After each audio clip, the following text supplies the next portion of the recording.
waktunya.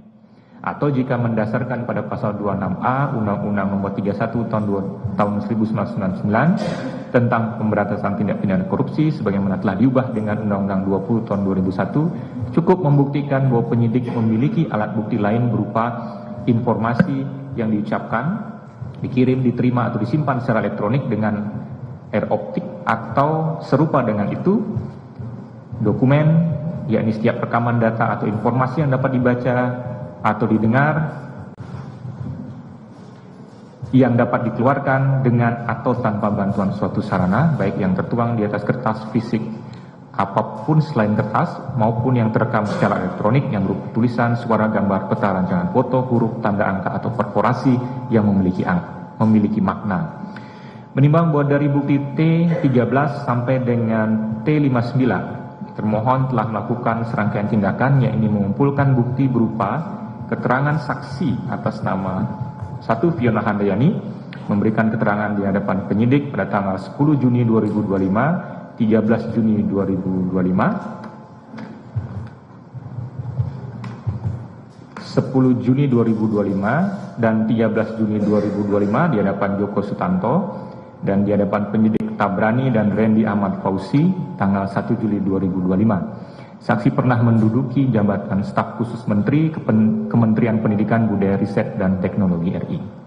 2. Andre Sulistyo memberikan keterangan di hadapan penyidik atas nama Roy Riyadi tanggal 10 Juli 2025 pada tahun 2015 sampai 2023 menduduki jabatan Direktur Utama PT Goto Gojek Tokopedia, dulu bernama PT Aplikasi Karya Anak Bangsa.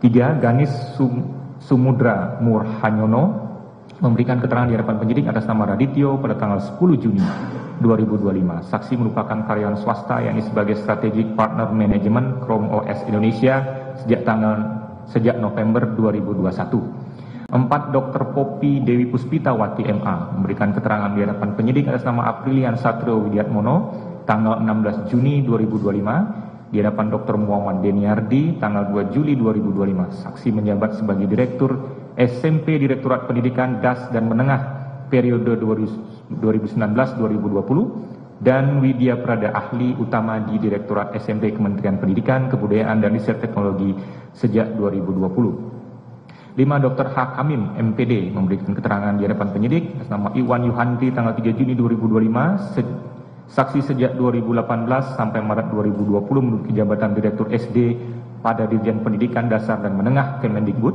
Juni 2020 sampai November 2020 menduduki jabatan fungsional Widya Prada Ahli Utama Kemendikbud dan PLT Direktur SD Maret 2020 sampai Juni 2020. November 2020 sampai Januari 2022 sebagai Sekretaris Deputi Bidang Koordinasi Peningkatan Kualitas Pendidikan dan Moderasi Beragama pada Kemenko Pembangunan Manusia dan Kebudayaan.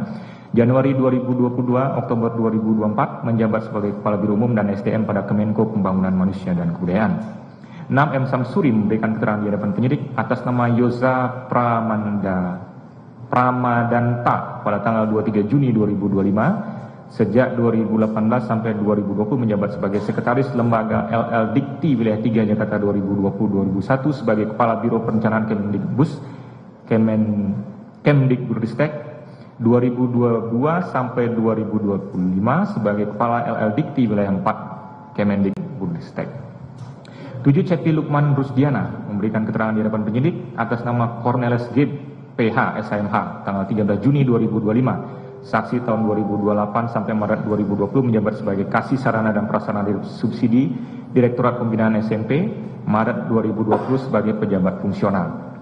8. Dr. Insinyur Totok Suprayitno memberikan keterangan di hadapan penyidik atas nama Joko Sutanto SHMH pada tanggal 30 Juni 2025, saksi pada tahun 2015 sampai 2020 menjabat sebagai Kepala Badan Litbang Kemendikbudristek, November 2020 sampai April 2001 PLT Kepala Badan Litbang Kemendikbudristek. 9. Dr. Nia Nurhasanah SSI memberikan keterangan di hadapan penyidik atas nama Erni Veronica Maramba SHMHUM pada tanggal 2 Juni 2025, saksi pada tahun 2017 sampai 2019 menjabat sebagai Kasih Sarana di Direktorat Pembinaan Anak Usia Dini, Dirjen PAUD dan Pendidikan Masyarakat. Tahun 2020 sampai 2022 menjabat sebagai Kasubag Tata Usaha di Direktorat PAUD, Dirjen PAUD Pendidikan Dasar dan Pendidikan Menengah. 10. Hamid Muhammad PhD, memberikan keterangan di hadapan penyidik pada tanggal 3 Juni 2025 di hadapan Dwi Yana Indra Rendi Ahmad Fauzi SHMH pada tanggal 2 Juli 2025. Tahun 2020, April sampai Juli, saksi menjabat sebagai PLT Dirjen PAUD Dikdasmen. Agustus 2020 sampai Oktober 2024 menjabat sebagai staf khusus Mendikbudristek bidang pembelajaran. 11. Dr. Ainun Naim AKT memberikan keterangan di hadapan penyidik atas nama Muhammad Koyun Anam SHMH dan Rendi Ahmad Fauzi SHMH pada tanggal 23 Juni 2025 menjabat sebagai Sekretaris Jenderal Kemendikbudristek Dikti 2015-2019, Sekretaris Jenderal Kemendikbudristek 2019 sampai 2021. 12. Tejo Kusumo Raymond memberikan keterangan di hadapan penyidik atas nama Radityo Esa pada tanggal 20 Juni 2025, saksi menjabat sebagai Direktur Utama PT Superstone.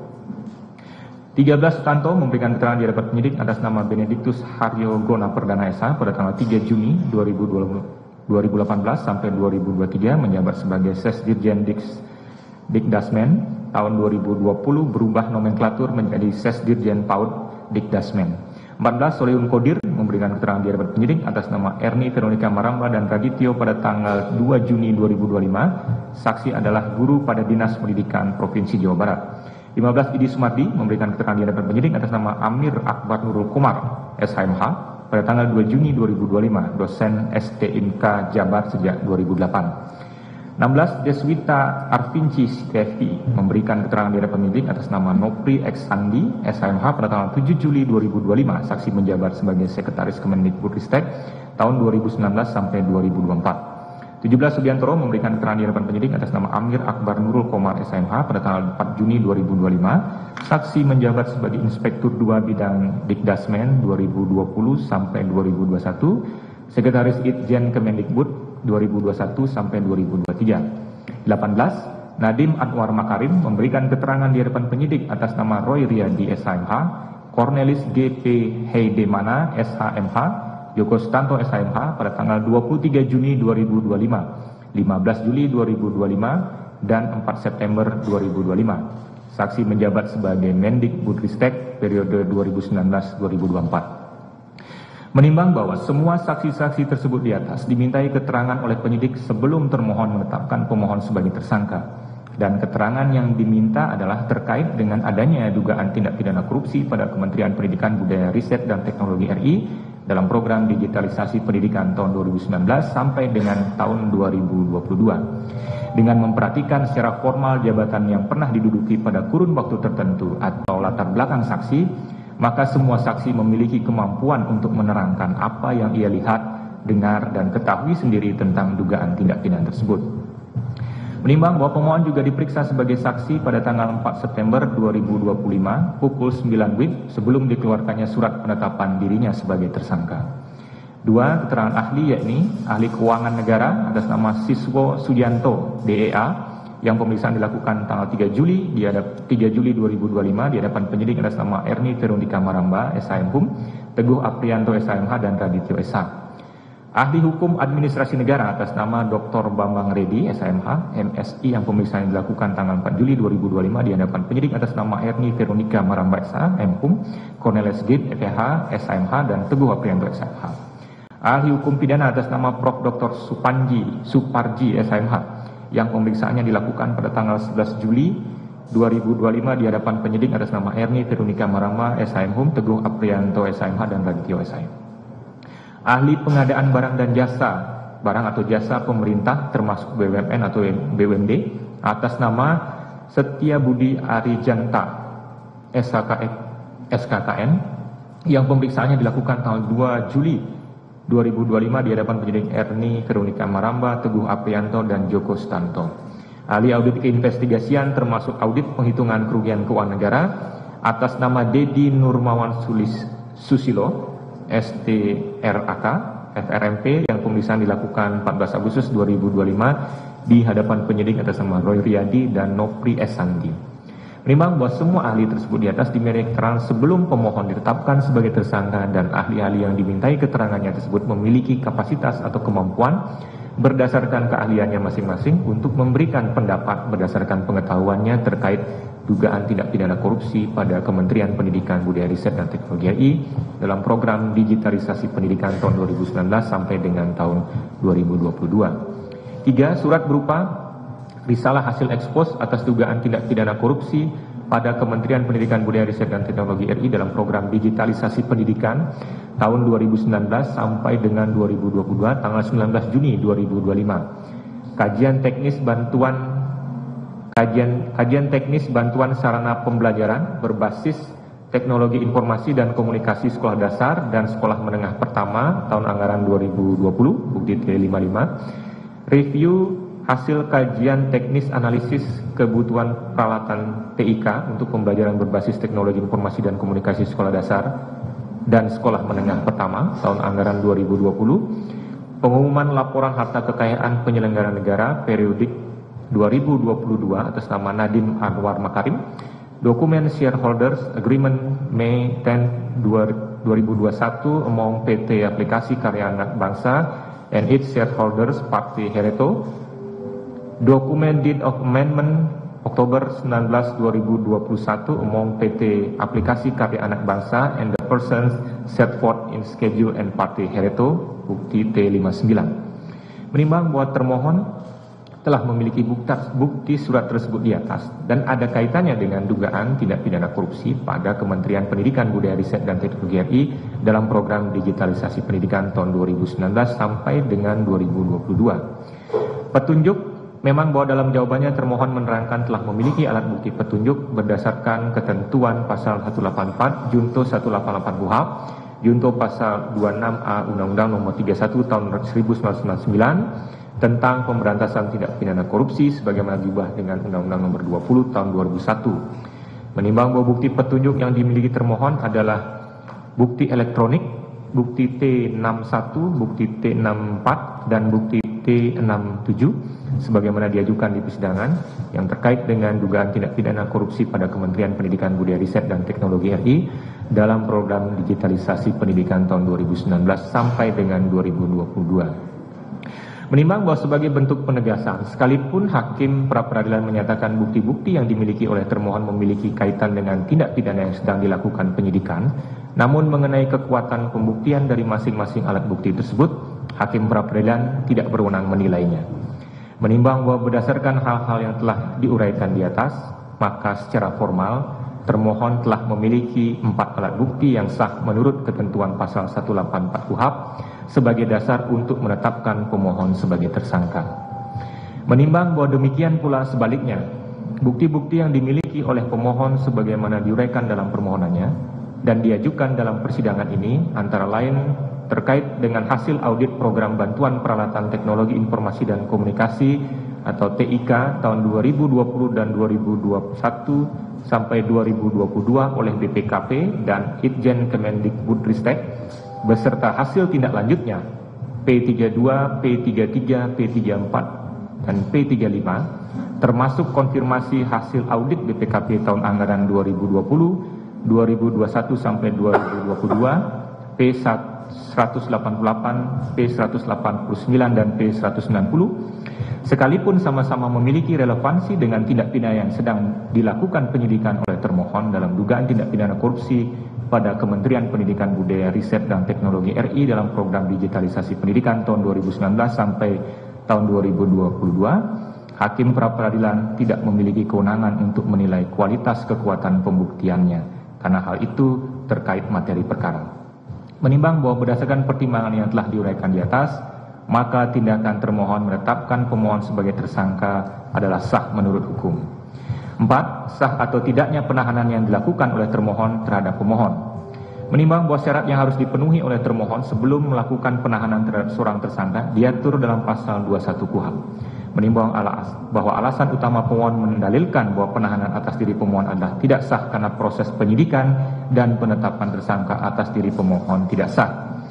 Menimbang bahwa oleh karena proses penyidikan yang dilakukan oleh termohon telah sesuai dengan prosedur yang berdasarkan hukum dan penetapan tersangka atas diri pemohon telah didasari atas minimal 2 alat bukti yang sah menurut pasal 184 KUHP, maka selanjutnya termohon dapat menggunakan kewenangannya melakukan penahanan terhadap termohon. Menimbang bahwa berdasarkan bukti T79, Ketua Tim Penyidik yakni Erni Veronica Maramba telah mengirimkan nota dinas kepada Direktur Penyidikan pada tanggal 4 September 2025 perihal usul penahanan terhadap pemohon dengan pertimbangan alasan objektif yakni perbuatan tersangka merupakan tindak pidana yang diancam pidana penjara 5 tahun atau lebih, dan penyidik menyampaikan kekhawatiran pemohon melarikan diri, merusak atau menghilangkan barang bukti atau mengulangi tindak pidana. Menimbang bahwa alasan subjektif yang diatur dalam pasal 21 KUHP bersifat alternatif, sekalipun seorang tersangka terbukti kooperatif dalam memenuhi setiap panggilan pemeriksaan dan dengan adanya pencegahan terhadap permohon untuk berpergian ke luar negeri, bukti P185 dan P186, namun kekhawatiran dari aspek lain, misalnya melakukan perbuatan menghilangkan barang bukti, dapat saja terjadi. Dan kekhawatiran semacam ini dalam konteks pemberantasan korupsi yang merupakan tindak pidana yang sangat serius, menurut hakim dapat diterima sehingga penahanan terhadap pemohon adalah sah menurut hukum. Menimbang bahwa permohonan pemohon selebihnya, yakni mengenai perintah agar termohon tidak melimpahkan berkas perkara ke pengadilan sebelum permohonan pra-peradilan diputus, dan agar hakim pra-peradilan memerintahkan termohon untuk menangguhkan atau mengalihkan penahanan pemohon, bukan menjadi kewenangan hakim pra-peradilan. Menimbang bahwa berdasarkan pertimbangan di atas, maka ternyata permohonan pra-peradilan pemohon tidak beralasan menurut hukum dan sudah sepatutnya ditolak. Menimbang bahwa oleh karena permohonan pra-peradilan pemohon ditolak, maka biaya yang timbul dalam perkara ini haruslah dibebankan kepada pemohon sejumlah nihil. Mengingat pasal 77, pasal 1 angka 2 ayat pasal 1 angka 2 dan angka 14, pasal 17, pasal 21, Undang-Undang nomor 8 tahun 81 tentang hukum acara pidana, pasal 2 ayat 2 Perma nomor 4 tahun 2016 tentang larangan peninjauan kembali putusan pra-peradilan dan peraturan perundang-undangan lain yang bersangkutan mengadili: 1. Menolak permohonan pra-peradilan pemohon. 2. Membebankan kepada pemohon untuk membayar biaya perkara sejumlah nihil.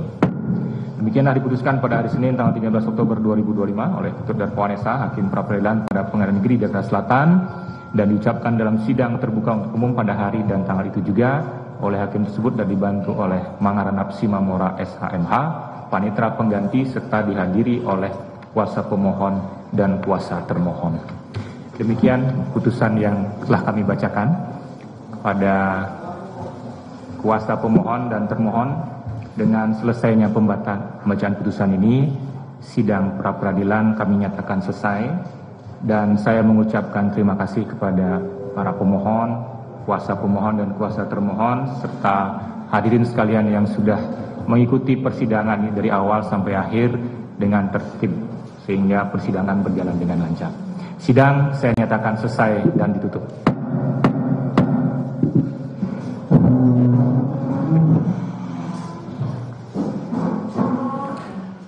Saudara, itu tadi sidang pembacaan putusan pra-peradilan Nadiem Makarim, di mana Majelis Hakim Pengadilan Negeri Jakarta Selatan memutuskan menolak pra-peradilan Nadiem Makarim. Ada sejumlah pertimbangan yang bisa digarisbawahi dalam sidang pada hari ini, di mana diantaranya yang dibacakan oleh Majelis Hakim bahwa Nadiem Makarim awalnya memang belum pernah diperiksa sebagai saksi dalam perkara ini. Juga ada pertimbangan diperlukan parameter dalam pembuktian, ada juga keterangan para saksi dalam persidangan dan juga keterangan para ahli dalam persidangan yang turut menjadi pertimbangan Majelis Hakim untuk memutuskan menolak pra-peradilan Nadiem Makarim.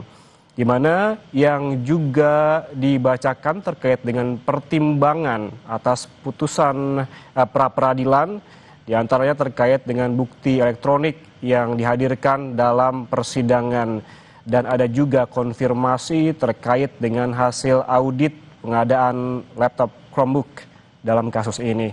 Sehingga Majelis Hakim Pengadilan Negeri Jakarta Selatan memutuskan bahwa status tersangka Nadiem Makarim sah menurut hukum dan proses hukum terus berlanjut. Keputusan Majelis Hakim ini juga sebelumnya diharapkan begitu oleh Kejaksaan Agung yang meminta Hakim Pengadilan Negeri Jakarta Selatan memutus pra-peradilan Nadiem Makarim yang seadil-adilnya.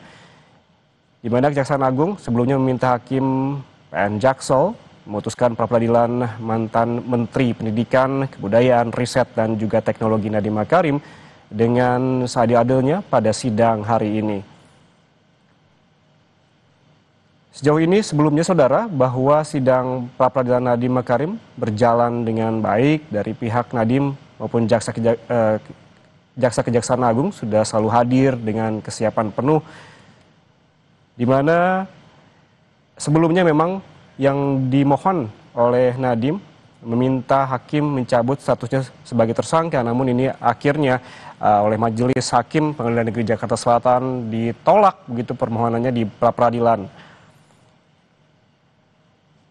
Saudara, sebagai informasi bahwa sebelumnya Nadiem Makarim meminta hakim mencabut statusnya sebagai tersangka di kasus dugaan korupsi dalam pengadaan laptop Chromebook. Selain itu, jika perkara ini berlanjut, maka Nadiem memohon untuk mendapatkan penangguhan penahanan atau menjadi tahanan kota. Maka permohonan ini terjawab sudah bahwa putusannya oleh Pengadilan Negeri Jakarta Selatan ditolak. Hal tersebut, saudara, terkait dengan permohonan Nadiem yang meminta hakim mencabut status tersangkanya itu sempat disampaikan oleh tim kuasa hukum Nadiem Makarim dalam sidang pra-peradilan di Pengadilan Negeri Jakarta Selatan pada Jumat pekan lalu, yakni Hotman Paris yang hadir menjadi ketua dari tim kuasa hukum. Dalam petitum, kuasa hukum meminta hakim untuk menyatakan penetapan tersangka dan penahanan tidak sah serta cacat hukum, memerintahkan Kejagung untuk membebaskan Nadiem Makarim dari tahanan serta menghentikan penyidikan terhadapnya. Ia juga melanjutkan petitum bahwa agar hakim memerintahkan kepada Kejaksaan Agung untuk menghentikan penyidikan terhadap Nadiem Makarim. Tidak ketinggalan pula menyatakan bahwa Kejagung tidak berwenang untuk melakukan penyidikan maupun penahanan lebih lanjut. Namun permohonan-permohonan ini sudah terjawab pada sidang hari ini, di mana Majelis Hakim, saudara, sekali lagi menolak pra-peradilan Nadiem Makarim dengan berbagai pertimbangan, termasuk setelah adanya parameter dalam pembuktian, termasuk adanya keterangan para saksi dalam persidangan, adanya keterangan para ahli dalam persidangan, dan juga yang turut dihadirkan sejumlah bukti, termasuk bukti elektronik yang dihadirkan dalam persidangan. Dan ada konfirmasi hasil audit pengadilan laptop Chromebook. Dan langsung kita ke Pengadilan Negeri Jakarta Selatan untuk melihat bagaimana tanggapan dari istri Nadiem Makarim. Ayus, Mbak, handphonenya dong, Mbak. Geseran, Cok.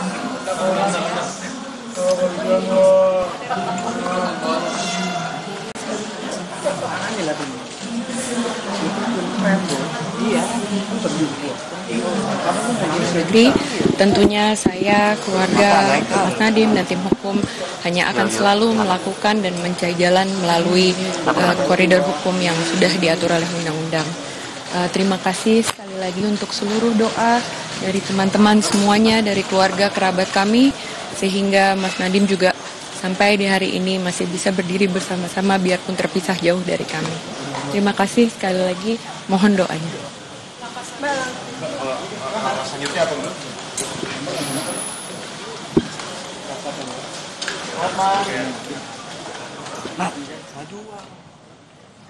Saudara, itu tadi tanggapan dari istri Nadiem Makarim seusai sidang pembacaan putusan pra-peradilan di mana Pengadilan Negeri Jakarta Selatan menolak pra-peradilan Nadiem Makarim. Istri Nadiem tadi menyebutkan bahwa akan melakukan langkah selanjutnya sesuai dengan koridor hukum, namun tidak dijelaskan secara detail begitu apalagi langkah yang akan dilakukan oleh pihak Nadiem Makarim. Seperti diketahui saudara, pada sidang yang berlangsung pada hari ini, sidang pra-peradilan Nadiem ini memang menghabiskan waktu yang cukup panjang begitu, di mana hari ini merupakan putusan dari pra-peradilan, di mana Majelis Hakim Pengadilan Negeri Jakarta Selatan menolak pra-peradilan Nadiem. Tadi ada beberapa pertimbangan memang yang bisa digarisbawahi, yang dijelaskan dan dibacakan oleh Majelis Hakim, di antaranya terkait dengan bukti-bukti yang dihadirkan selama sidang pra-peradilan, termasuk salah satunya adalah bukti elektronik yang dihadirkan dalam persidangan, termasuk konfirmasi hasil audit pengadaan laptop Chromebook. Dengan bukti yang dihadirkan dan juga keterangan para saksi dalam persidangan, keterangan para ahli dalam persidangan, ini membuat hakim memutuskan bahwa status tersangka Nadiem ini sah menurut hukum dan proses hukum terus berlanjut. Saudara, jangan kemana-mana, Breaking News Kompas TV akan segera kembali sesaat lagi. Tetaplah bersama kami.